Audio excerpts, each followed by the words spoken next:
बहुत सारे प्रश्नों पर चर्चाएं हुई और कल के ही कुछ बचे हुए प्रश्न थे जिस पर अभी हम चर्चा करेंगे। अभी आप सभी को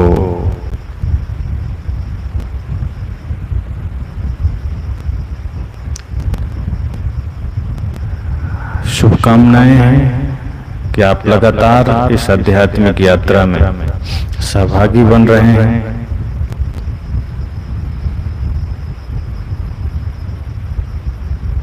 हम अपने व्यस्ततम समय में से जो कुछ समय स्वयं को जानने और समझने में लगाते हैं, स्वयं के उद्देश्य में लगाते हैं,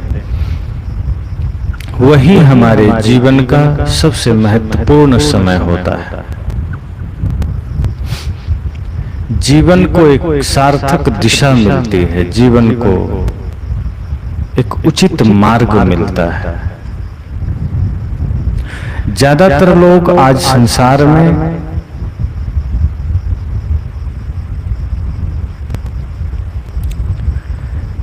यह कहते हैं कि बस जीना खाना और भौतिक रूप से सफल हो जाना यही जीवन का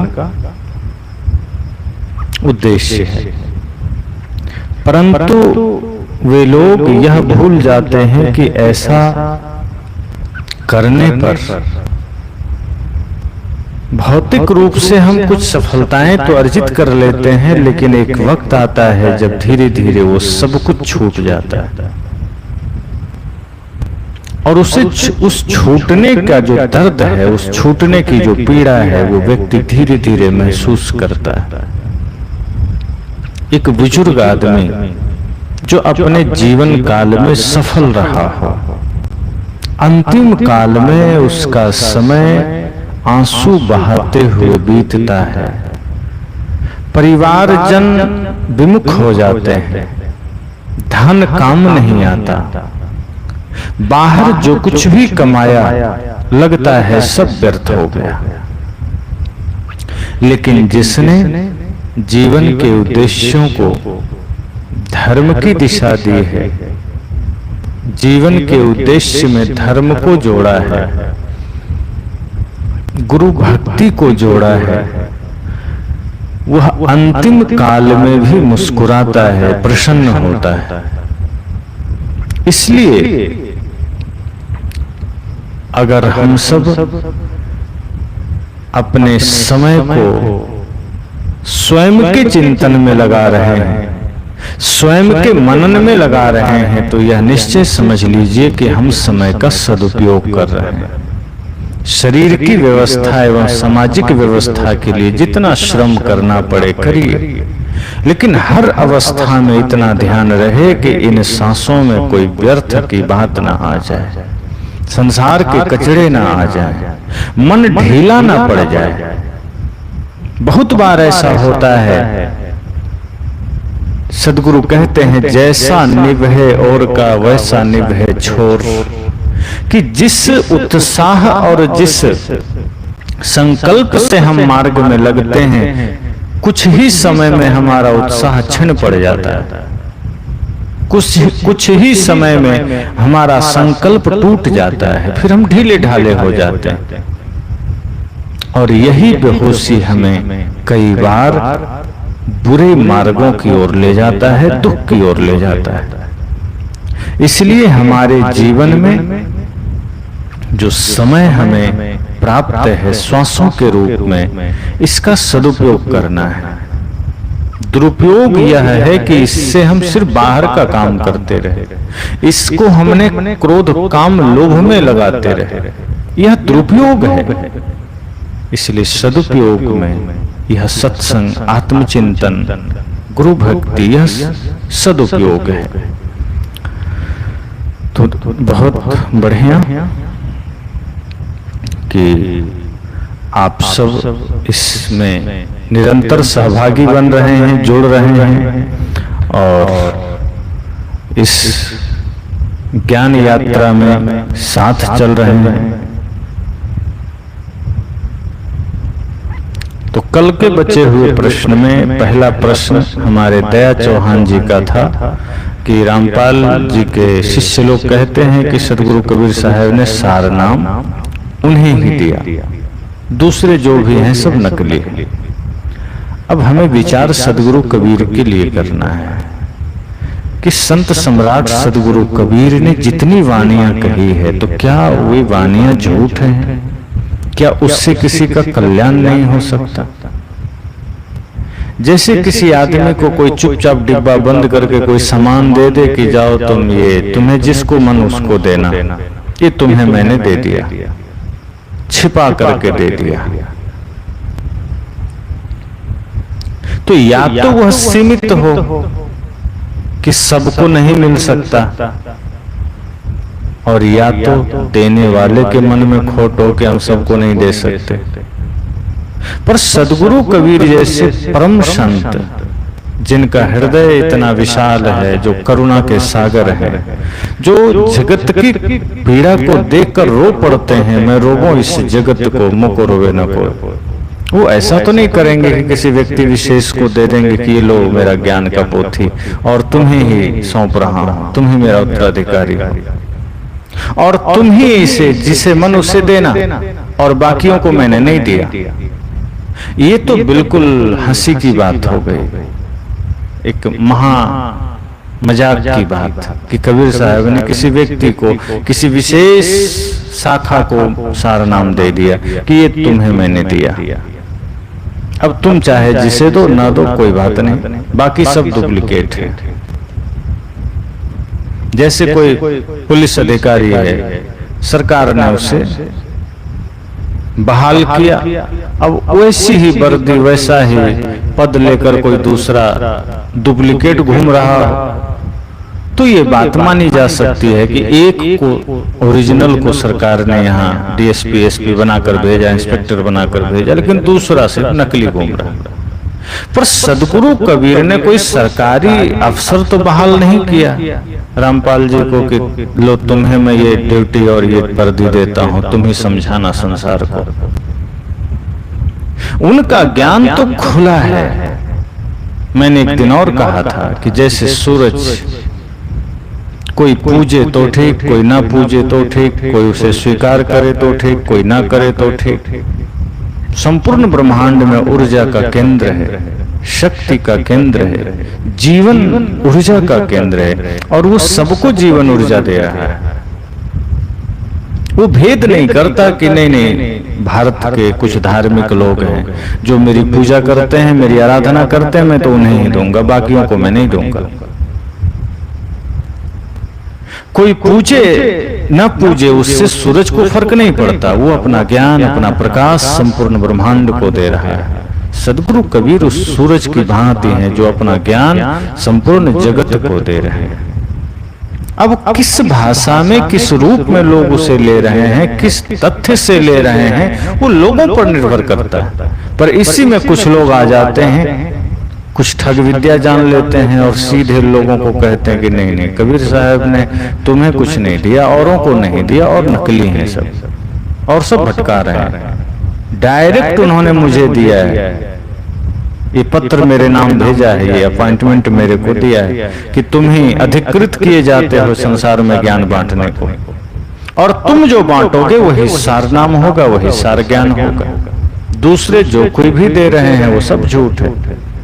कोई दूसरा कह दे कि मधुर वचन है औषधि, वो झूठ है, वो कबीर की ही वाणी को झुठला रहा है। अगर कोई आपको कहता है प्रेम से जियो, या कोई कहता है जीवों पर दया करो, तो रामपाल जी के अनुसार ये झूठा ज्ञान है, इसे मत लेना, क्योंकि ये रामपाल जी ने नहीं दिया। आपने डायरेक्ट कबीर साहब की बातों को सुना है, पुस्तकों से पढ़ा। सदगुरु कबीर ने सीधी बात करी है, कोई टेढ़ी बात नहीं की। बातों को समझाने के लिए जब उन्हें जैसा लगा, जो सहारे की जरूरत पड़ी, उन्होंने लिया, किया, कहा।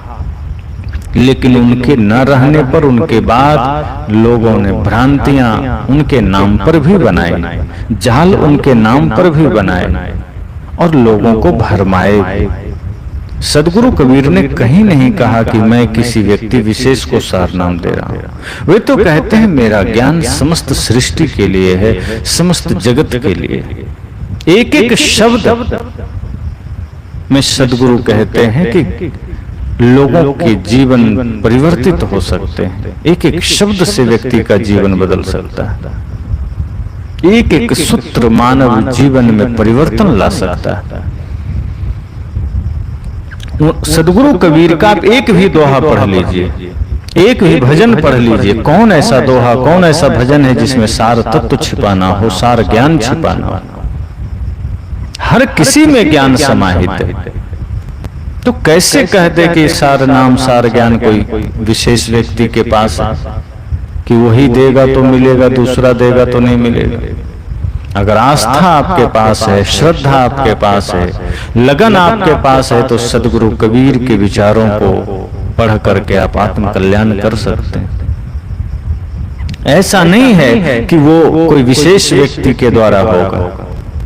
सदगुरु कबीर की वाणियों को आप पढ़ें, दोहे में पढ़ें, चौपाई में पढ़ें, बीजक में अन्य जितने भी प्रकार के रमैनी शब्द, ज्ञान चौतीसा आदि आए हैं, उसमें आप पढ़ें। एक एक शब्द में ज्ञान है। साखी ग्रंथ पढ़ें, भजनावली पढ़ें, उस सब में ज्ञान समाया हुआ है। या उनकी वाणियां अन्य कहीं कहीं है, गुरु ग्रंथ साहिब में भी है, आप वहां जाके पढ़ें। वो बीजक की ही वाणी, भजनावली की ही वाणी, तो आप पाएंगे सब में सार नाम है। और सार नाम मतलब यही है, वह नाम जो आपको अपनी ओर ले जाए। वो व्यर्थ का नाम नहीं जो संसार से जोड़े। वह शब्द, वह ज्ञान, वह नाम जो धीरे धीरे धीरे धीरे आपको स्वयं से जोड़ दे, आपको अपनी ओर पहुंचा दे। तो इसलिए सदगुरु कबीर ने किसी एक को यह ज्ञान नहीं दिया, संपूर्ण जगत को दिया। उनका ज्ञान खुली किताब है। वो कान में चुपचाप कहने वाला ज्ञान नहीं।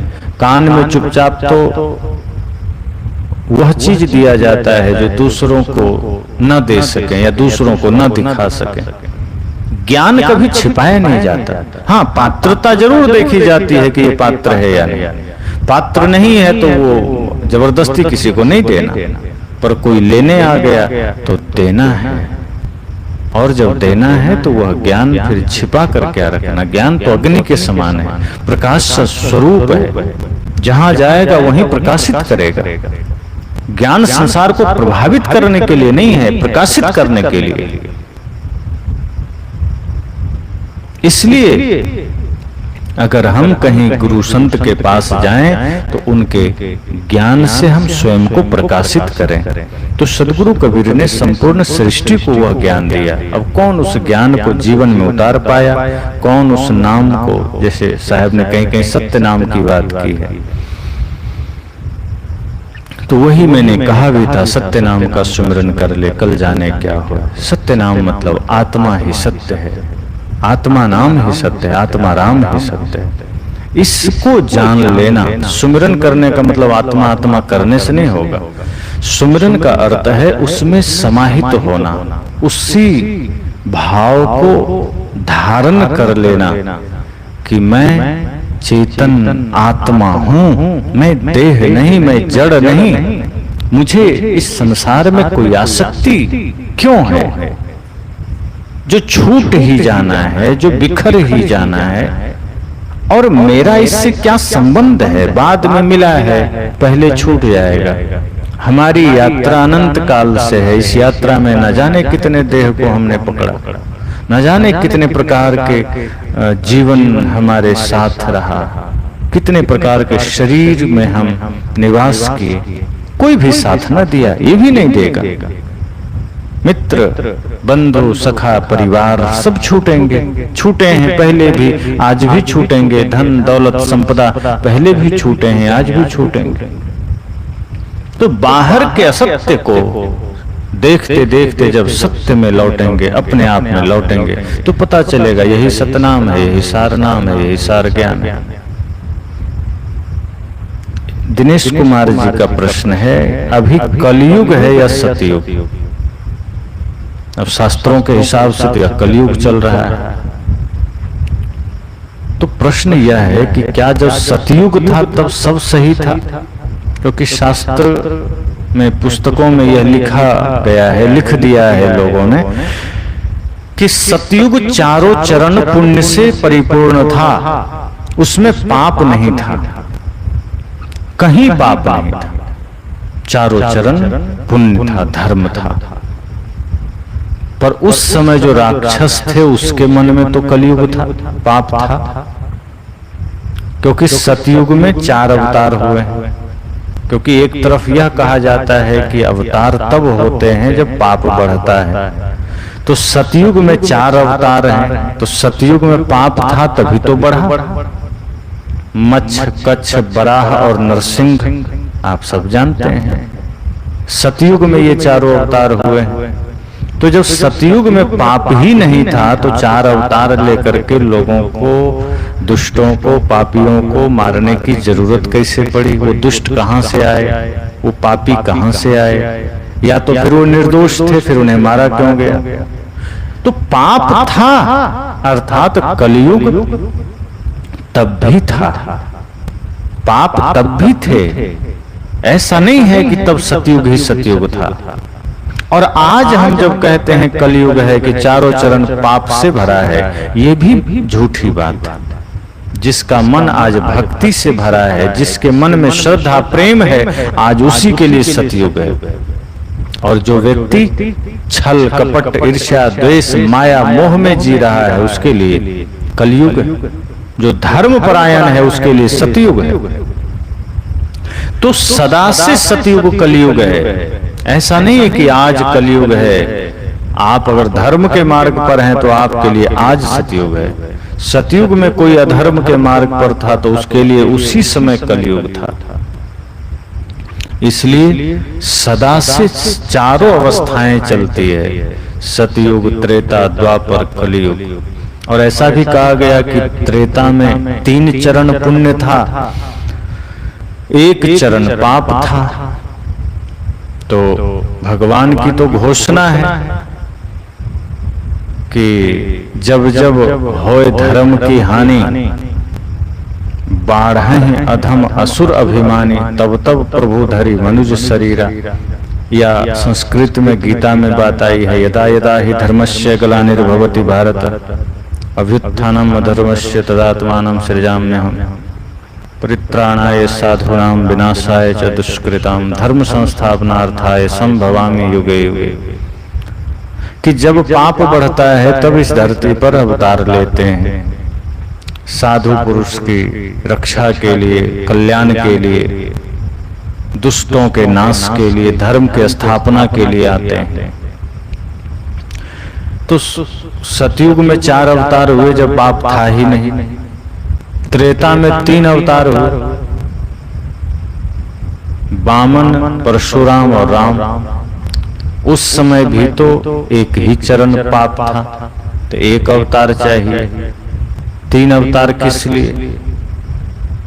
एक तरफ लिखा जा रहा है कि अवतार इसलिए चाहिए कि पाप बढ़ गए। तो पाप जब बढ़ गए या पाप है तब अवतार चाहिए, तो सतयुग में तो पाप ही नहीं था। त्रेता में 1 ही चरण पाप था, तो 3 अवतार। द्वापर में आधा पुण्य आधा पाप, 2 चरण पुण्य 2 चरण पाप। तो कृष्ण बलराम अवतार में माने जाते हैं। तो उस समय बात फिट बैठती है, ठीक है, उचित है कि चलो आधा आधा पर हो गए। पर कलयुग जहां ये माना गया कि चारों चरण पाप से भरा हुआ है, तब कोई अवतार क्यों नहीं आए? तो कुछ लोग कहते हैं मुरादाबाद में होने वाला है कल की अवतार। अब पहले से पता है होने वाला है, अब कब होगा? 800 साल मुगलों के गुलाम रहा देश, कितना मारा पीटा, मंदिर तोड़े गए, तब नहीं हुआ। 200-250 वर्ष अंग्रेजों के गुलाम रहा देश, कितना ज्यादा प्रताड़ित हुआ है हिंदुस्तान, हमारा भारत। हम लोग तो सिर्फ पढ़ते हैं।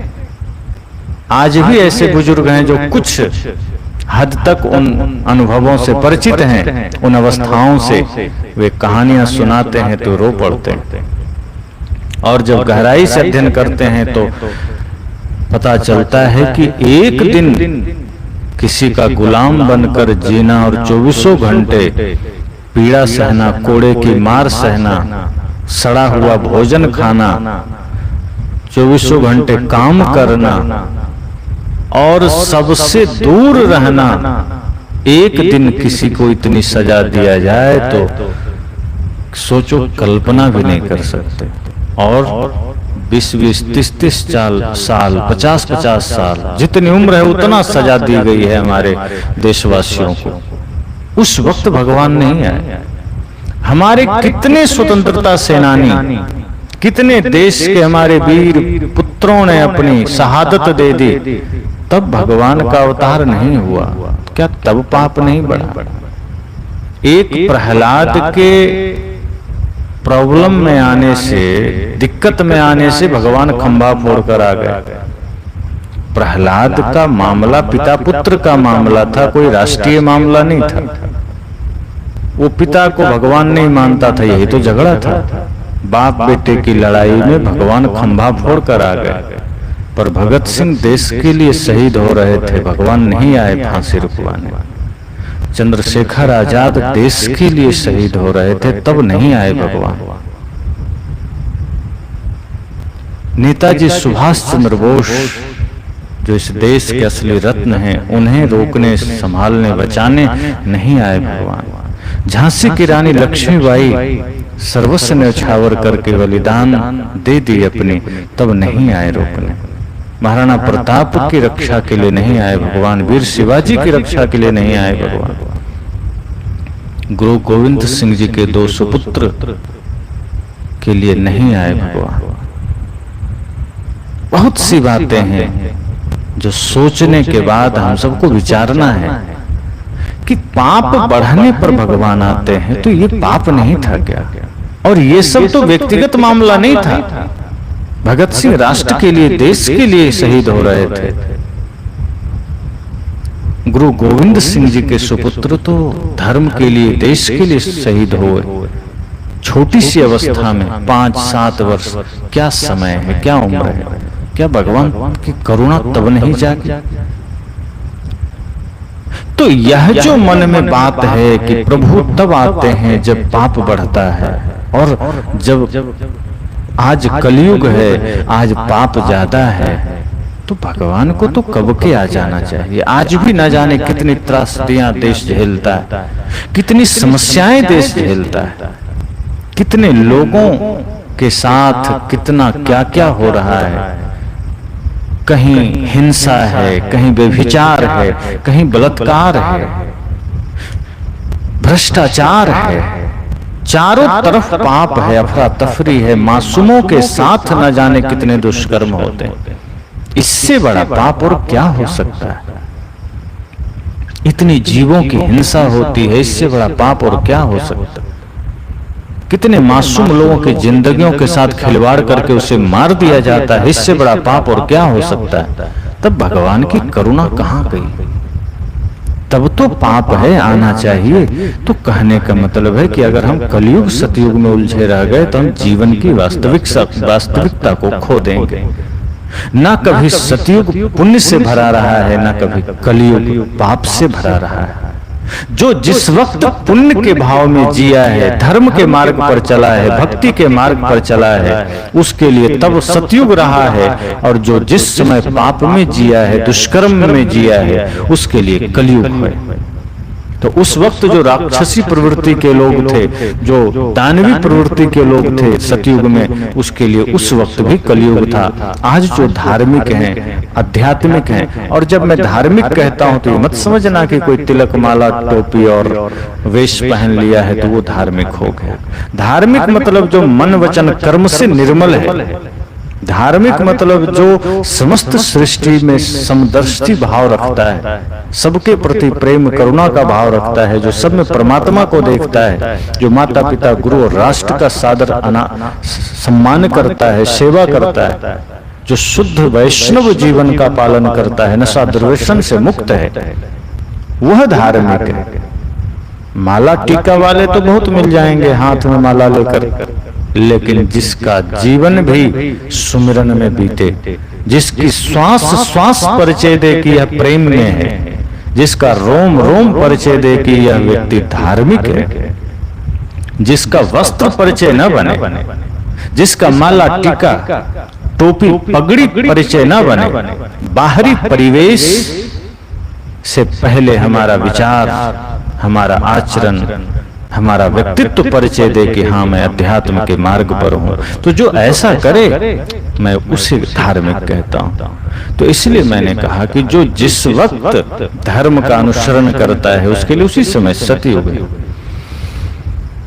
तो आज भी सतयुग है, आज भी कलयुग है, और पहले भी सतयुग था, पहले भी कलयुग था। अवस्थाओं के अनुसार यह है, जिसके अंदर प्रेम है, सत्य है, उसके लिए सतयुग है, जिसके अंदर झूठ है, छल है, व्यभिचार है, उसके लिए कलयुग है। एक प्रश्न यह भी आया कि सदगुरु कबीर ने ज्यादातर अपनी बातें बहुत जगह उलटवासियों में कहा है, पानी में मीन प्यासी, मोहे सुन सुन आवत हंसी आदि भजन है, या बरसे कंबल भीगे पानी।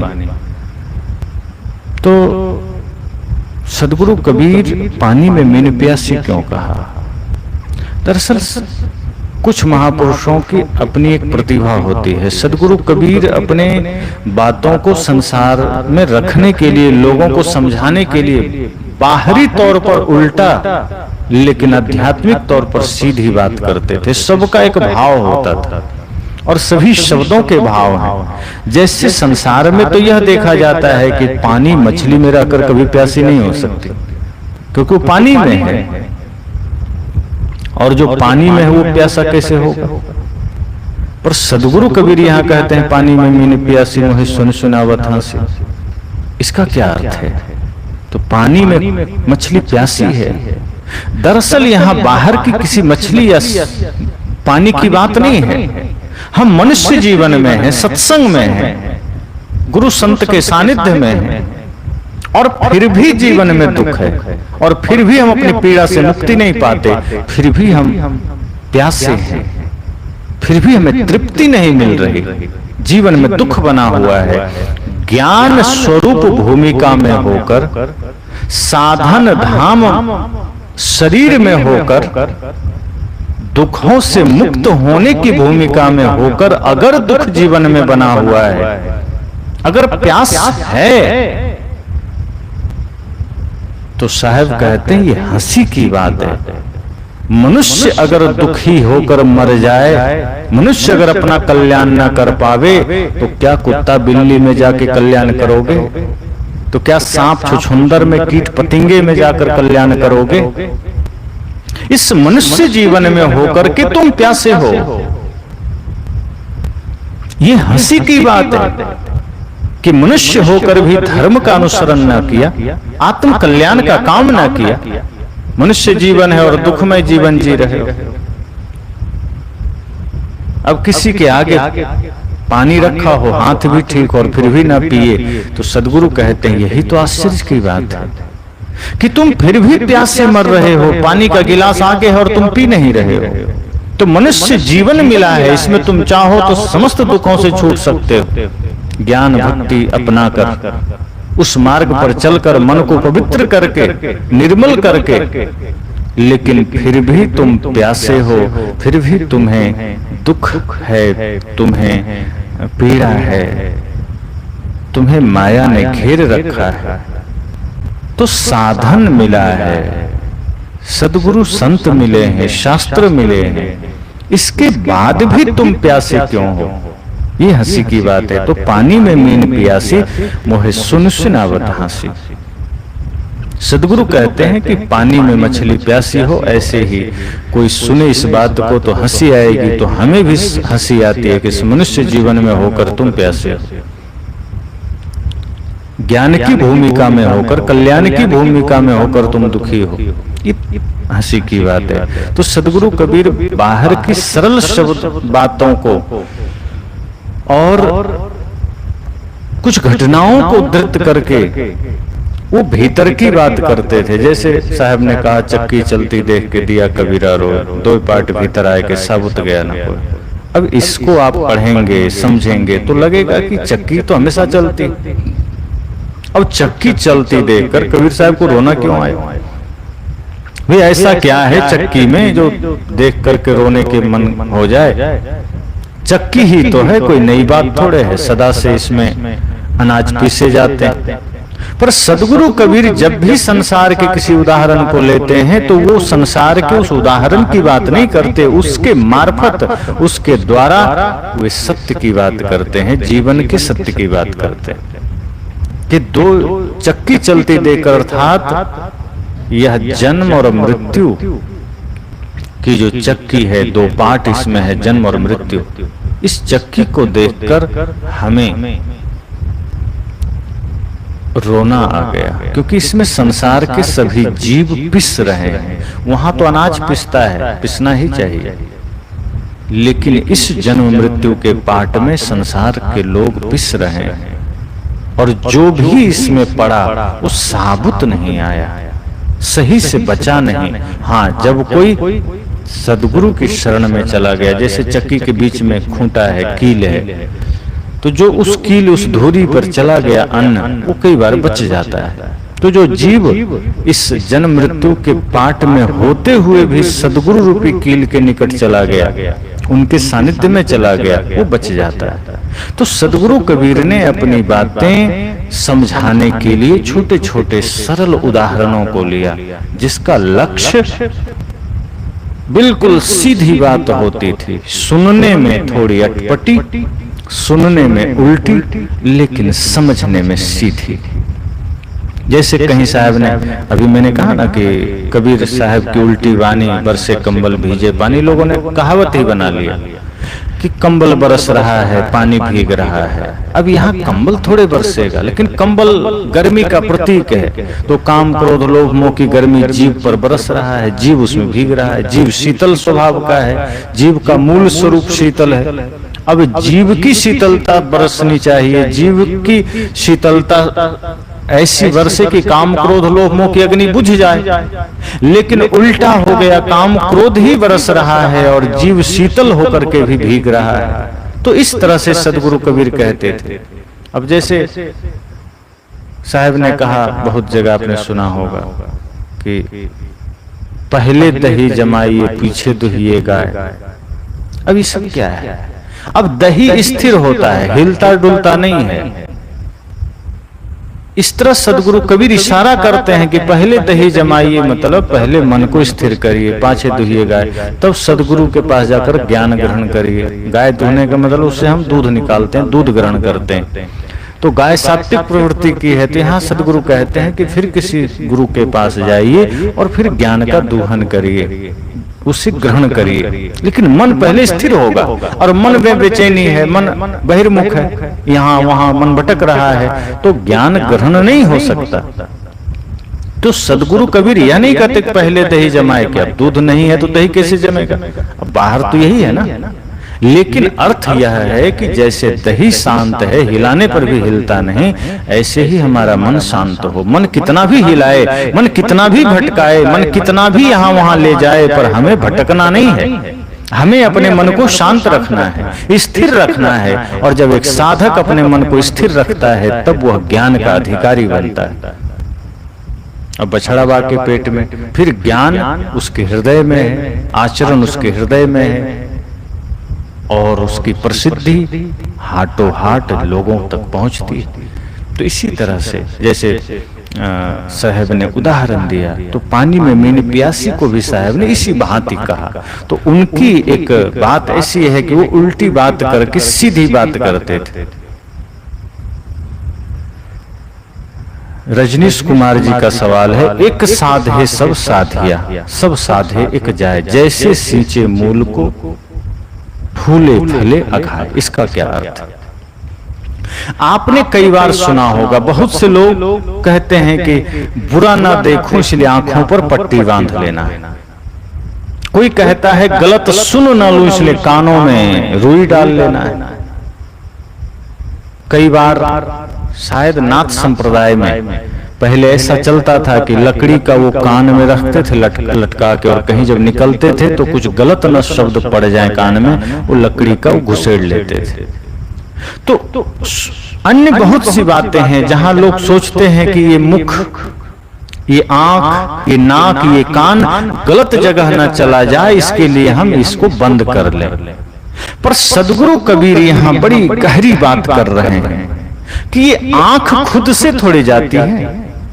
तुम इसे फोड़ भी लोगे, पट्टी भी बांध लोगे, तो मन तो कल्पनाओं में इसे ले ही जाएगा, दृश्यों में ले ही जाएगा। तो मन को साधो ना, ये आंखों को बस में करने से क्या होगा। आंख में पट्टी बांध लिया और मान लो आप अनुभव करिए, आप आंख बंद करके बैठ जाइए कि मुझे कुछ नहीं देखना, लेकिन मन बाहर के सारे दृश्य को ला करके भीतर आपको दिखाने लगेगा, सारी कल्पनाओं को लाकर, सारे शब्दों को लाकर, गंध को लाकर, रस को लाकर आपके भीतर उसको दिखाने लगेगा, आपको और ज्यादा परेशान करने लगेगा। सदगुरु ने कहा आंखों को वश में मत करो, एक साधे सब साधिया, एक मन को साध लो सब सध जाएगा। एक मन को वश में कर लो, आंख वश में हो जाएगी, कान वश में हो जाएंगे, सारी इंद्रियां वश में हो जाएगी। लेकिन सबको वश में करने के चक्कर में जाओगे तो मन हाथ से निकल जाएगा, और जब मन हाथ से निकल जाएगा तो फिर कुछ नहीं कर पाओगे, फिर कोई उपाय नहीं। इसलिए सदगुरु कहते हैं एक साधे, एक मन को साधो सब साधिया, अर्थात फिर सारी इंद्रियां सध जाएगी। और कहीं सब साधे, बाकी आंख नाक कान जीभ त्वचा को साधने में लगे, अन्य इंद्रियों को साधने में लगे, तो मन बहिर्मुख हो जाएगा, मन भाग जाएगा, और फिर वह वश में नहीं होगा। फिर भले ही तुम आंखों को फोड़ लो, पर मन सारे शब्द लाला करके, दृश्य लाला करके तुम्हें परेशान करेगा।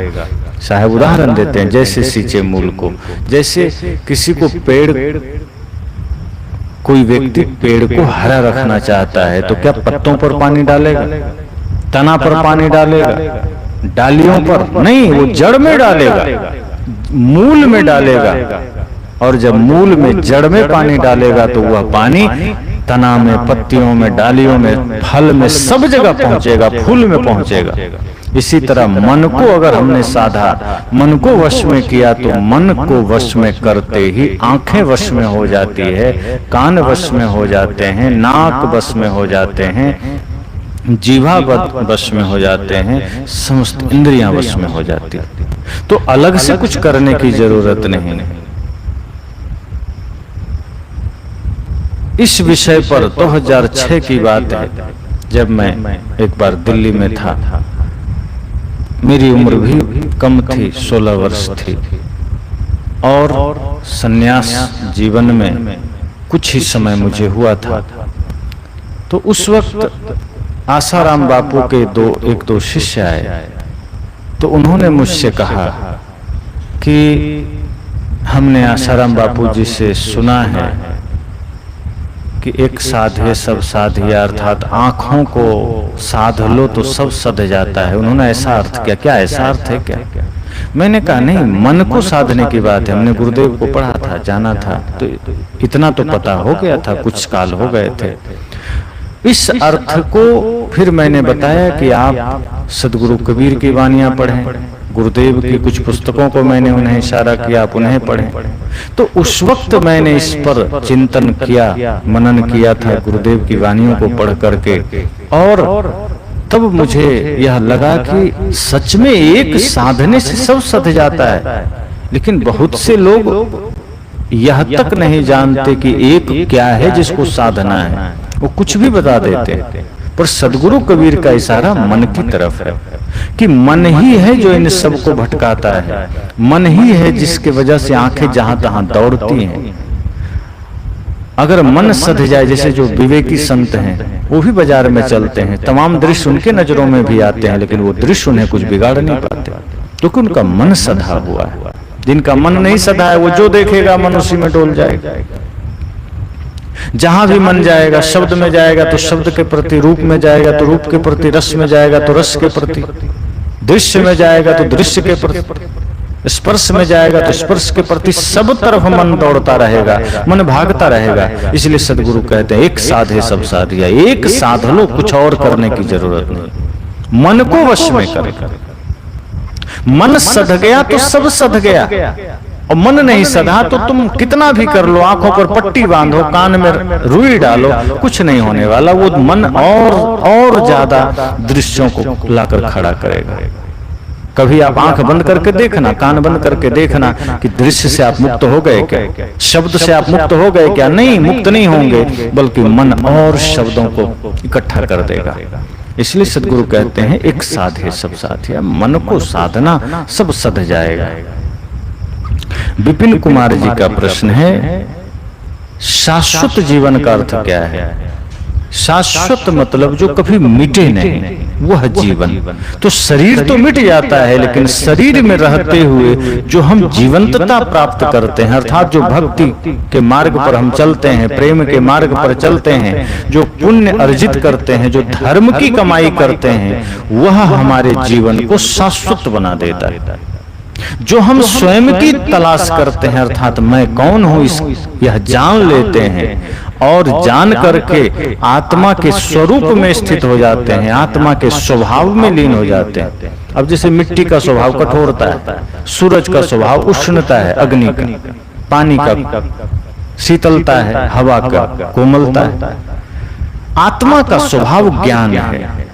उसकी व्याख्या आप करेंगे तो प्रेम, सत्य, अहिंसा, करुणा, दया, क्षमा, ये उनके अर्थ में आएंगे। तो जब व्यक्ति इन अवस्थाओं में लीन हो जाता है तो वह अवस्था व्यक्ति को शाश्वत बना देता है। तो शरीर तो मिट जाएगा, जैसे राम जी का शरीर मिटा, कृष्ण जी का शरीर मिटा, बुद्ध का शरीर मिटा, महावीर का शरीर मिटा, कबीर का शरीर मिटा, हमारे जितने भी महापुरुष हुए, भगवान हुए, उनके शरीर मिटे, लेकिन उनका कर्म, उनका व्यक्तित्व उन्हें अमर बना दिया, शाश्वत बना दिया।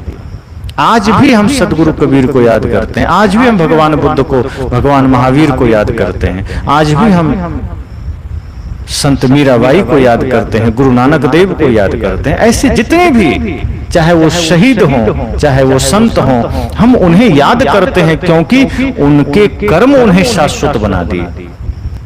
तो जो कर्म हमें सदा के लिए लोगों के हृदय में स्थित कर दे, उस अवस्था को शाश्वत कहते हैं। तो शरीर अलग है, लेकिन शरीर में रहते हुए जो हम उच्च आदर्श स्थापित करते हैं, उच्च व्यक्तित्व को धारण करते हैं, सत्य, हिंसा, प्रेम, करुणा को धारण करते हैं, वह अवस्था शाश्वत अवस्था है और वह कभी मिटती नहीं है, वह कभी खत्म नहीं होती। तो वही शाश्वत जीवन है। शरीर तो मिटेगा, परिवर्तित होगा, ये मरण धर्म है, नश्वर है, परिवर्तनशील है, ये स्थिर नहीं रहेगा। लेकिन स्थिरता, इसमें रहते हुए जो कर्म कर लेंगे वो स्थिर हो सकता है। यद्यपि शरीर जड़ है, लेकिन इसी जड़ शरीर से अगर हमने अच्छे कर्म कर लिए तो यही जड़ शरीर हमारे शाश्वत होने में सहायक बन जाएगा। ये तो खुद मिट जाएगा, ये शरीर तो खुद नाश हो जाएगा, ये शरीर तो खुद राख हो जाएगा। लेकिन अगर शरीर का सदुपयोग आपने किया तो ये शरीर आपको अमर बना सकता है, यह शरीर आपको शाश्वत बना सकता है।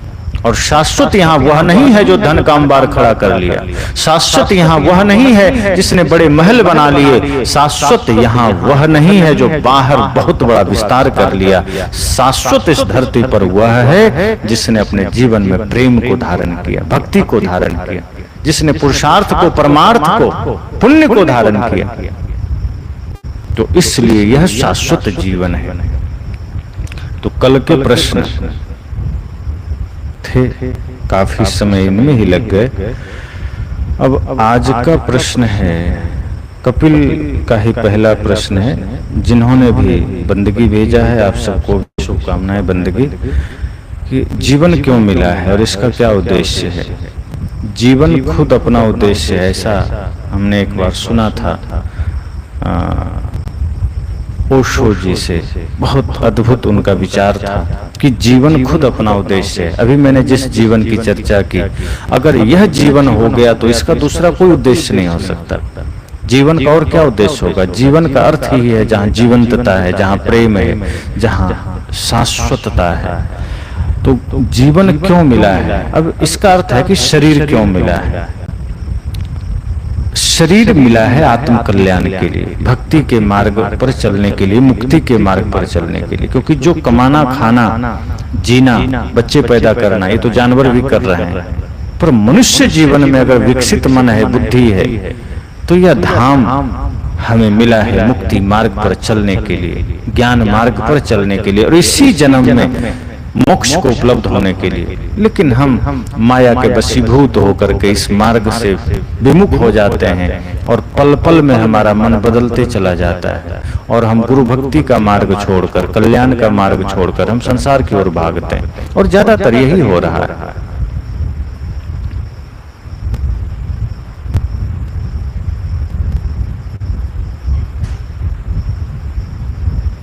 गुरुदेव, आत्मा क्या है जो सत्य है और सत्य क्या है? आत्मा सत्य है जो सब में रम रहा है, जिस शक्ति से शरीर संचालित है। एक दिन और मैंने इस पर कहा था, इस पर चर्चा हुई है कि आत्मा जो सब में रमण कर रहा है, जिस शक्ति से ये आंखें देख रही है, जिस शक्ति से ये कान सुन रहे हैं, वो आत्मा है।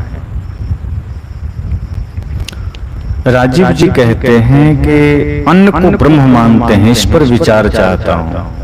बिल्कुल, हमारे शास्त्रों में ऋषि मुनियों ने अन्नम ब्रह्म कहा है, चूंकि यह जीवन को शक्ति देता है, शरीर को ऊर्जा देता है और जितना पवित्र होगा यह, उतना हमारा मन, उतना हमारा जीवन, उतना हमारा चिंतन पवित्र होगा। तो जिससे हमें जीवन मिले, जिससे हमें ऊर्जा मिले, उसे भी ब्रह्म स्वरूप कहा गया। जैसे नदियां जीवन देती है, आज ना इतना सारा विकास हुआ कि हम बोर करवा लिए, टंकी की व्यवस्था कर लिए, तमाम प्रकार की व्यवस्थाएं हमने कर लिया। लेकिन जब मात्र नदियां ही साधन थी कि नदियों के जल से ही जीवन लोग जीते थे, जीवित रहते थे, तो नदियों को मां का दर्जा दिया गया, अर्थात जीवन का पोषण करने वाली। इसी तरह से अन्न जिसके वजह से यह शरीर जिंदा है, और अगर अन्न शुद्ध है, और ये भी ध्यान रखना कि मांस मछली आदि को ब्रह्म नहीं कहा गया, जो अभक्ष भोजन है उसको ब्रह्म नहीं कहा गया, शुद्ध सात्विक भोजन को ब्रह्म कहा गया। और जब सात्विक भोजन है, मतलब उसका फर्क, उसका प्रभाव हमारे मन जीवन पर पड़ता है। इसलिए जब हम अन्न को ब्रह्म रूप मान करके उसी पवित्रता से ग्रहण करते हैं, तो जैसा खाए अन्न वैसा बने मन। अगर हमने पवित्र भोजन अन्न ग्रहण किया है, ब्रह्म भाव से ग्रहण किया है, श्रद्धा भाव से, पवित्रता के साथ, तो वह अन्न हमारे मन को निर्मल बना देता है। और अगर हमने अभक्ष खाया है, गंदे तरीके से खाया है, तो भोजन भी हमारे मन को विचलित कर देता है, विकृत कर देता है। इसलिए हमारे ऋषियों ने अन्न को ब्रह्म कहा। ये तो है, देखो, किसी को सन्मार्ग में लाने का सबसे सरल तरीका है कि खुद इतना बढ़िया से सन्मार्ग में लग जाएं कि आपके आनंद को देखकर वो भी आनंदित होने को आतुर हो उठे। यही सबसे बेस्ट तरीका है कि अगर किसी दिए को जलाना है तो एक जला हुआ दिया होना अनिवार्य है, तो वो जल सकता है। बुझा हुआ दिया बुझे हुए दिए को नहीं जला सकता।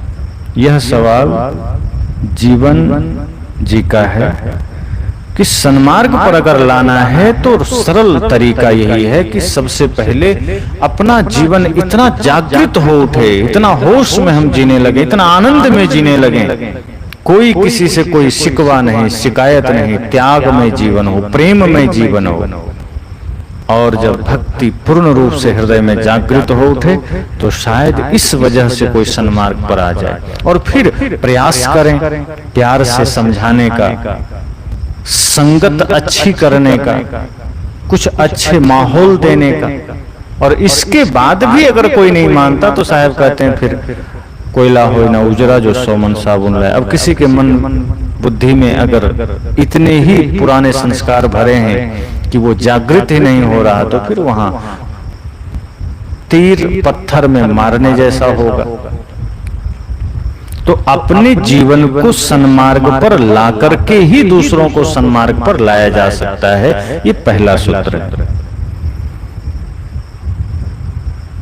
विष्णुदेव कुमार जी कहते हैं कि साहेब जी, पहले शब्द आया कि मानव। स्वाभाविक है, पहले मनुष्य आया, शब्द अपने कहां से आ जाएगा? मनुष्य ही शब्द की खोज किया, मनुष्य आया तभी तो शब्द मुंह से निकला, कहां से निकलेगा?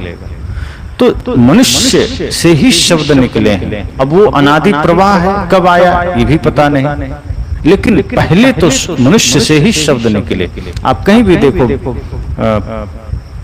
जब कोई जीव जन्म लेता है, चाहे वो मनुष्य हो चाहे अन्य हो, तो जब वो जन्म लेने के बाद ही आवाज करता है, ऐसा नहीं कि जन्म से पहले उसकी आवाज आने लगती। तो शब्द पहले नहीं, मनुष्य पहले आया।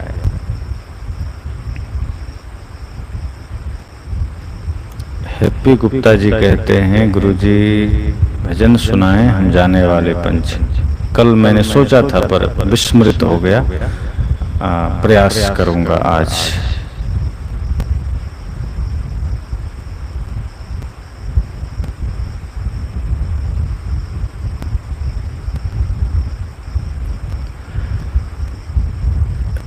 रेखलाल साहू जी पूछते हैं, मनुष्य के उद्धार के लिए सबसे बड़ा तीर्थ कौन सा है? वैसे तो कई जगह संतों ने लिखा है कि मनुष्य का पवित्र मन सबसे बड़ा तीर्थ है। कहीं यह है कि गुरु संतों का संग सबसे बड़ा तीर्थ है, सज्जनों का संग सबसे बड़ा तीर्थ है। तो जिस संगत से हमारे जीवन में परिवर्तन आवे वह संतों का संगत है, बाहर तो नहीं आएगा। तो जहां निश्चल निष्कपट भाव से साधक और सद्गुरु की कृपा में अन्य लोग रहते हैं, ऐसे संगत में अगर हम भी जा रहे हैं तो समझो वही तीर्थ है जहां साधकों का मेला है, जहां सद्गुरु संत निवास करते हैं जो पूर्ण रहनी संपन्न है। तो ऐसे गुरु की संगत में, ऐसे संत की संगत में अगर हम जाते हैं तो ऐसे तीर्थ में निश्चय ही जीवन परिवर्तित हो सकता है, मनुष्य का जीवन बदल सकता है।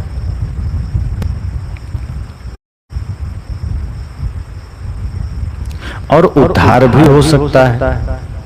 उद्धार का मतलब ही है कि जो व्यक्ति अपनी जो यात्रा नीचे की ओर है, अर्थात विषय की ओर है, भोग की ओर है, माया की ओर है, वह ऊर्ध्वगामी बन जाए। उद्धार का मतलब ऊपर की ओर, योग में, आत्मा की ओर। और यह तब होगा जब हम किसी जागे हुए पुरुष के साथ हैं, और उससे बड़ा फिर कोई तीर्थ नहीं। तीर्थ वही जो पाप ही तारे, पाप वही जो मन मध्य विकारा। संतों ने कहा कि जो तीर्थ है वो हमें तारता है, तो बाहरी तीर्थ में नहीं तारता। वे तीर्थ भी इसलिए बने कि वहां कभी कोई संत तपस्या करते थे, कोई साधक वहां साधना करते थे। वो नदी का किनारा हो, समुद्र का किनारा हो, वो तीर्थ बन गया। तो आज जहां कोई संत विराजमान है जो सिद्ध हैं, अर्थात अपने ज्ञान में पूर्ण हैं, अपने आचरण में सिद्ध हैं, अगर इनके संग में हम जाते हैं तो उस तीर्थ में हमारा उद्धार हो सकता है।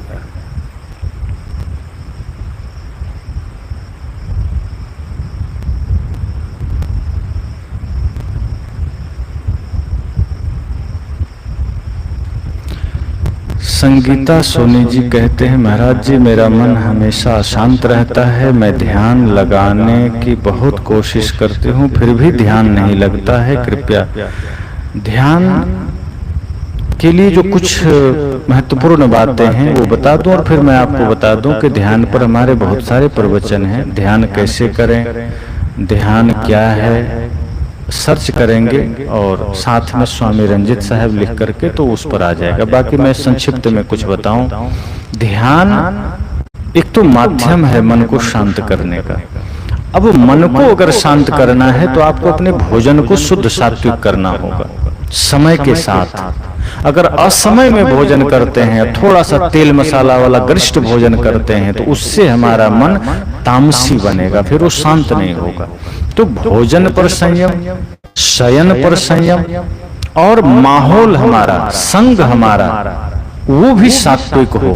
तो ये जो कुछ बाहरी चीजें हैं, जब हम इस पर नियंत्रण कर लेते हैं और फिर ज्यादातर समय हम अपने व्यवहारिक पारिवारिक जीवन को जीते हुए अन्य जो भी हमें हमारे कार्य हैं उसमें लगते हुए भी अगर हम मन में सदैव सात्विक विचार रखते हैं, सदैव आत्मचिंतन का भाव रखते हैं और सुबह शाम हम ध्यान करते हैं, ध्यान में हम मन को ठहराते हैं श्वासों पर, जैसे श्वास आ रही है जा रही है, उन आती जाती श्वासों में मन को ठहरा दें। अगर उससे नहीं बन पा रहा है तो कोई नाम का सहारा ले लें, गहरे भाव से नाम में चित्त एकाग्र करके नाम का ही जाप करें, जो भी गुरु संत ने नाम दिया हो या जो आपको प्रिय लगता हो, कोई पवित्र किसी गुरु का नाम, भगवान का नाम, और उसको धीरे धीरे धीरे धीरे गहरी चेतना उसमें जोड़ करके, जैसे जब आप कोई नाम उच्चारित करें तो उस वक्त आपका ध्यान, आपका चित्त संसार में ना रहे, संपूर्ण रूप से उसी नाम में केंद्रित हो जाए। इस तरह से जब धीरे धीरे आप करेंगे तो बाहर से मन हल्के हल्के लौटेगा। नाद में भी मन को ठहरा सकते हैं, जिसे योगियों ने अनाहत नाद कहा है। दोनों कान को आप बंद करते हैं तो एक गनगनाहट की ध्वनि आती है, जिसे अनाहत नाद की ध्वनि कहा गया। तो वो वस्तुतः हमारे नस नाड़ियों के रक्त प्रवाह का ध्वनि है, हम उसे भी सुन करके धीरे धीरे मन को ठहरा सकते हैं। तो श्वासों पर या तो मन को ठहराएं या फिर नाम में मन को ठहराएं, ये कुछ उपाय हैं जिससे धीरे धीरे मन को हम वश में करते हैं। क्योंकि ध्यान का अर्थ यही है कि मन को साधना, मन को वश में करना, होश में जीना, और लक्ष्य ध्यान का मन है, दूसरा कुछ नहीं। ध्यान का लक्ष्य ही मन है कि मन को साधना है, ध्यान हम इसलिए करते हैं। और जिस विधि से मन शांत हो, वश में हो, उन विधियों को हमें अपनाना है। और साथ साथ रात में सोएं तो संकल्पित हो करके शरीर भाव से जितना हो सके अपने को अलग करें। और देह भाव में जीते हैं इसलिए मन हमें माया में भटकाता है, तो जितना हो सके इस देह की नश्वरता को याद करें, समझें, विचारें और उससे ऊपर उठने का प्रयास करें। तो ध्यान पर जो अन्य हमारे वीडियोज हैं आप उसे देखें, इसी अध्यात्म रहस्य टीवी चैनल पर आप सर्च करें और उसको सोते समय अभ्यास करें। उसमें एक 22 मिनट का प्रवचन है ध्यान पर, जो अभ्यास के लिए है कि आप जैसे रात में सोने जाएं तो किस तरह से अभ्यास करना है, तो आप देख लेंगे।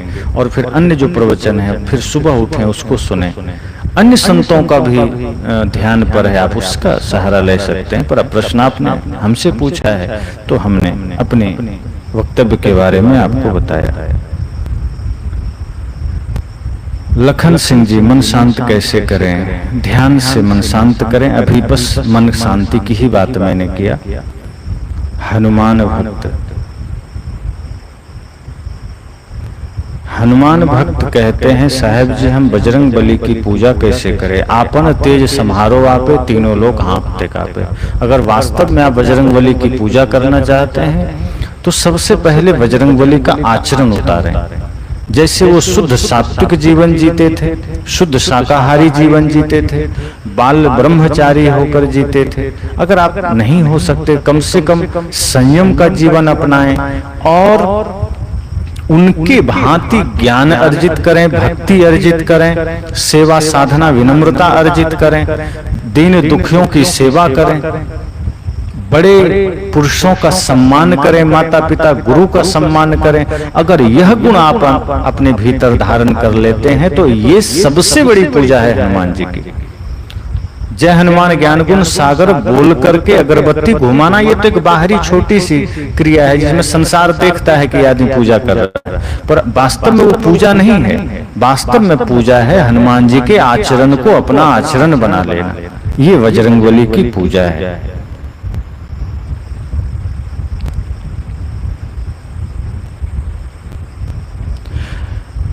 अब रामपाल दया चौहान जी कहते हैं कि साहब जी रामपाल जी के शिष्य बोलते हैं कि कबीर साहब को भी जेल हुई थी। अब हो सकता है रामपाल जी के शिष्य कबीर साहब के साथ ही जेल में रहे होंगे, उनको पता होगा, देखे होंगे, हमें तो नहीं पता।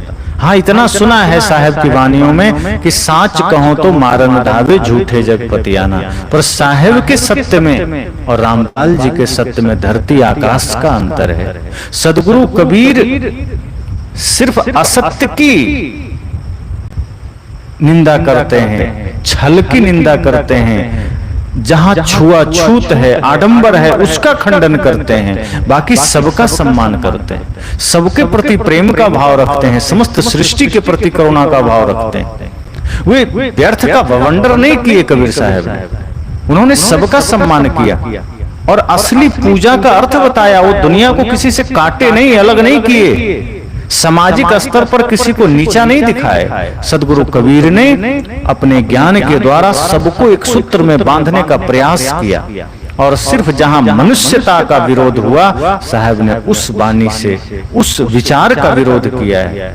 जहां व्यक्ति जाति से अपने को बड़ा माना, साहब ने सिर्फ वहां अपनी बात कही। जहां कोई संप्रदाय को महिमा मंडन किया, वहां साहब ने खंडन किया। व्यक्ति को नीच समझ करके और पत्थर में किसी ने भगवान देख करके वहां मान्यता की, साहब ने उसका खंडन किया।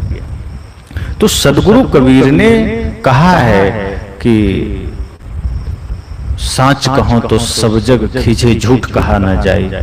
तो ये सब कहा है। अब कुछ तकलीफें लोगों ने दिया होगा, हम लोग भी अभी कुछ बोलते हैं तो कई जगह से फोन आ जाते हैं।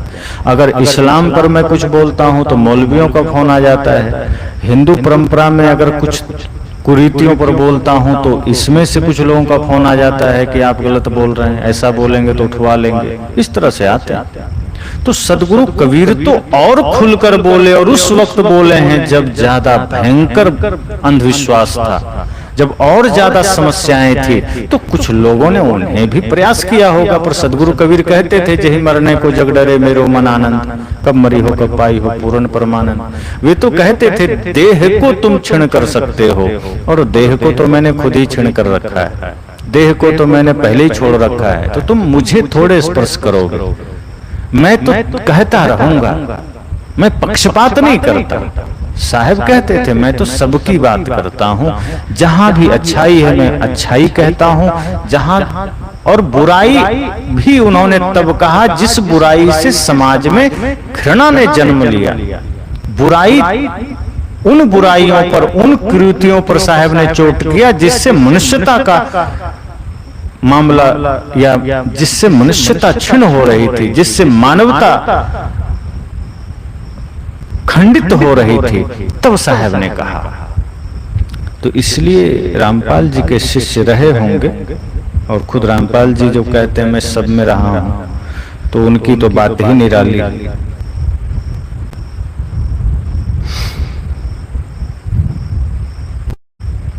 आप सभी को शुभकामनाएं। 9 बज गए और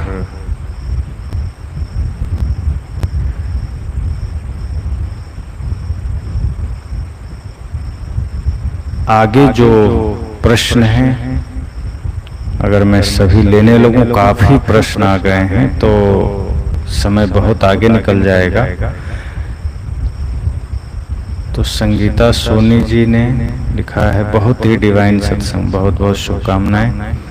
इससे पहले जो भी हैं, बीना देवी जी, जसविंदर कुमार जी, आदर्श लता जी, दिनेश कुमार जी आदि सभी को शुभकामनाएं। साहेब बंदगी और भी जो भी हैं जिन्होंने बंदगी भेजा है। उनके बाद जो दधीची वर्मा जी ने पूछा है, साहेब जी विनती किसकी करनी चाहिए और विनती प्रार्थना से क्या होता है? यहाँ से अब चर्चा हम कल करेंगे, क्योंकि थोड़ा प्रश्न भी और हैं और आगे समय भी पूरा हो चुका है। इसके बाद एक यर्न विथ एजुकेशन, ये कहते रामपाल महाराज सदगुरु कबीर साहब जी का अवतार हैं। कुछ लोग ऐसा बोलते, बिल्कुल नहीं, बिल्कुल व्यर्थ और बकवास की बात है। कबीर साहब अवतार का खंडन करते हैं। कबीर साहब ने खुद कहा कि ये अवतार झूठ है, तो उनका अवतार कोई कैसे हो सकता है? वो अपनी जिम्मेदारी रामपाल जी लें, वो किसी का अवतार नहीं है। और कबीर साहब जैसा महापुरुष को ये रामपाल जी का अवतार लेकर आएंगे? अरे, और कबीर साहब तो कहते हैं मैं मुक्त हूँ। वो जिस अवस्था में साहब ने जिया है वो आत्म स्वरूप में लीन हो गए, फिर क्या वो भ्रम में और भटक करके फिर संसार में आएंगे अवतार लेने? ये सब व्यर्थ की बातें।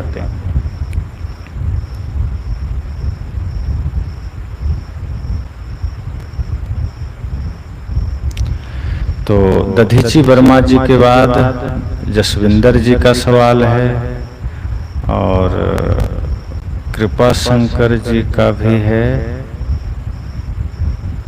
पुनः दिनेश कुमार जी का है, नारायण लाल जी का है। ऐसे और भी आगे बहुत से सवाल हैं, मैं कल इस पर चर्चा करूंगा। श्री जोगिंदर ठाकुर जी पूछ रहे हैं, साहब जी आप कहाँ पर हैं? मैं बिहार में जमुई जिले में गिद्धेश्वर एक जगह है, छोटी सी जगह, यहीं पर अभी आश्रम है, 5-6 वर्ष हुए हैं अब स्थापित किए हुए, तो यहीं अभी हम सब निवास कर रहे हैं।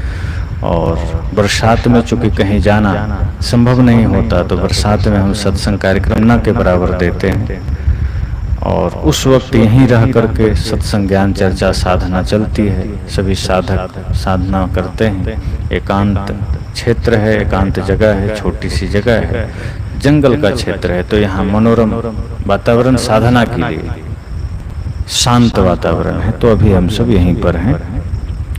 तो यहाँ से दधीची वर्मा के बाद से बस बाकी सारे प्रश्नों पर कल विचार होंगे।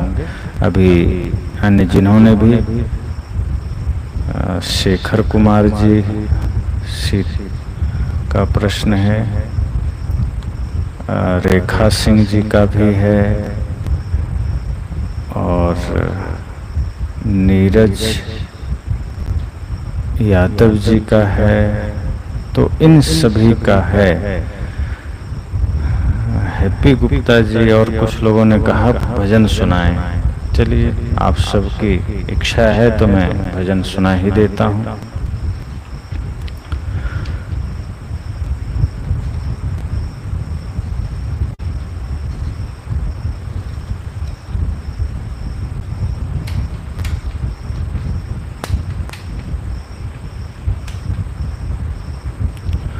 हम जाने वाले पंछी मत हमसे प्रीत लगाना, हम जाने वाले पंछी मत हमसे प्रीत लगाना। लोक लाज तज भया भिखारी, लिया फकीरी बाना। लोक लाज तज भया भिखारी, लिया फकीरी बाना। आज यहाँ कल और कहीं पर भीख मांग कर खाना, मत हमसे प्रीत लगाना। हम जाने वाले पंछी मत हमसे प्रीत लगाना। रूखी सूखी प्रीत हमारी, धोखे में मत आना। रूखी सूखी प्रीत हमारी, धोखे में मत आना। निर्मोही कह लोग पुकारे, मैं फक्कड़ मस्ताना। मत हमसे प्रीत लगाना। हम जाने वाले पंछी मत हमसे प्रीत लगाना। मैं पंछी जाना चाहूं, मुझको करो रवाना, मैं पंछी जाना चाहूं, मुझको करो रवाना, अंतिम मेरी यही विदाई, प्रेम नहीं ठुकराना, मत हमसे प्रीत लगाना। हम जाने वाले पंछी, मत हमसे प्रीत लगाना। कहत कबीर सुनो भाई साधो, कल का कौन ठिकाना। कहत कबीर सुनो भाई साधो, कल का कौन ठिकाना।